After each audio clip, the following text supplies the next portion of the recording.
Welcome back to AM Northwest. In her debut memoir, our next guest explores her family's generational trauma, unraveling her mother's secrets and pain in order to understand her own. We welcome the author of Both Sides of Then, Jennifer Griffith. Good to have you with us. I'm so happy to be here. Talk to me, first of all, about generational trauma, what that means for folks who haven't heard that term. Yeah, so there was something I learned as I was writing this book from both sides, from my mother's perspective and my own, that trauma unaddressed is trauma transferred. And because my mom did have such a traumatic childhood and had to relinquish her firstborn, but didn't necessarily want to talk about it or go there or go to therapy, I realized that in many ways that pain that she was carrying, she was passing on to me as well.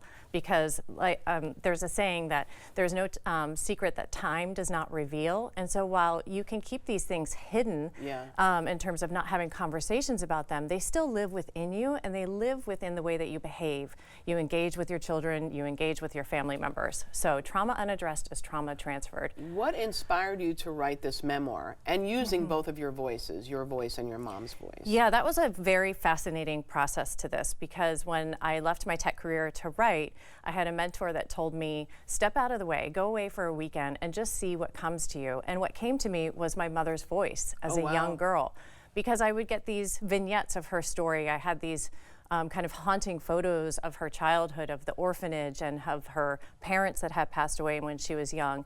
And so I wrote her story in first person. And I worked with an editor who said I had had my voice at the beginning and the end, kind of introducing my mom's story and then closing it out. And she said, you know, it's interesting, but I wanted more of you. And so I basically wrote two books. I wrote my mom's book, and then I wrote my story, informed by having zipped myself in my mom's skin and lived her experience. And what I realized was our stories, although very different on the outside, she was an orphan, and she did not have parents after they died tragically. I had a house with a cat and a dog and two parents. There were a lot of parallels and a lot of similarities, which ties back to this trauma unaddressed is trauma transferred, because as much as my mom was trying to escape her past and have what she thought was a normal life, she was still deeply impacted by it. You talk about how one of the first big times that you and your mom have a conversation, first of all, she kind of just, how would you say she treated you growing up? Kind of ignored you, or how would you say dismissed you? I would say detached. Detached. And it became clear to me why she was somewhat detached when at 13 she told me that she had relinquished her firstborn and that I had a brother out there in the world that she had just found. He was 18. So he showed up for my 14th birthday, the best. Now that comes as a shock, right? You're just here doing your own kid thing, and your mom says, come here, I gotta talk to you. You have a brother. Hey, you have a brother. And she had lived to be my mom. I knew she loved being my mom. So at 13, my mom became a woman with a story, which I think in society we don't necessarily acknowledge. We don't look at our moms as the women they were before they were our moms. But that, of course, got turned inside out for me. And so I was looking at my mom as a teenager, a typical girl teenager, kind of with my typical, teenage criticism, then thinking, well, wait a minute, you're a woman, and how did this happen? But over time, it started to make sense why she was detached, because I can't imagine waking up every day wondering where your child was. Where your child is, And so she was there for me. She did the best she could, but she also was seeking something that she found when I was 13. Not only was she put in an orphanage. She was separated from her brothers, right? She was in the orphanage, yes, but they were not allowed to mingle except at church. And then she got pregnant at a young age put into another facility for young pregnant women. She was. So a lot of people don't know about this. In the decades before Roe, single unwed mothers were forced to relinquish their firstborn. And she went away to a Florence Crittenton home in Miami, where she was housed with other young girls who were not married, who were shunned by society, and they were not allowed outside. They had to wear fake wedding rings, and they were told, this is the amazing thing, they were told to forget what happened to them at the home, and once they left and relinquished, to go start a family under more appropriate means. Wow, isn't that something? It is. What have you learned about your mom writing this book?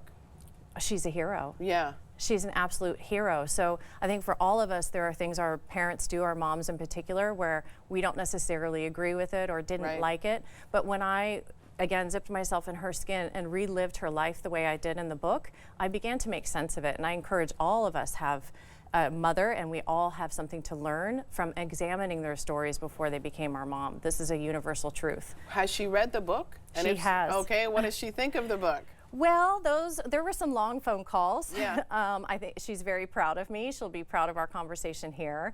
The interesting thing was she had more of an issue with my story because they are in first person. She did not have as much of an issue with me retelling her story. And, you know, it is what happened to my mom, not exactly how.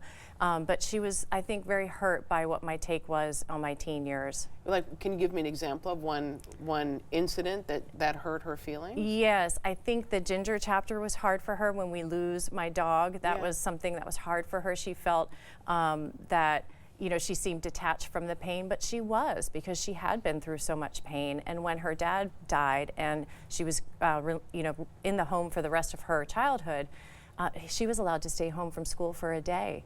So it made sense to me that the passing of our family dog was somewhat cold, right? Because loss was cold to her. Right.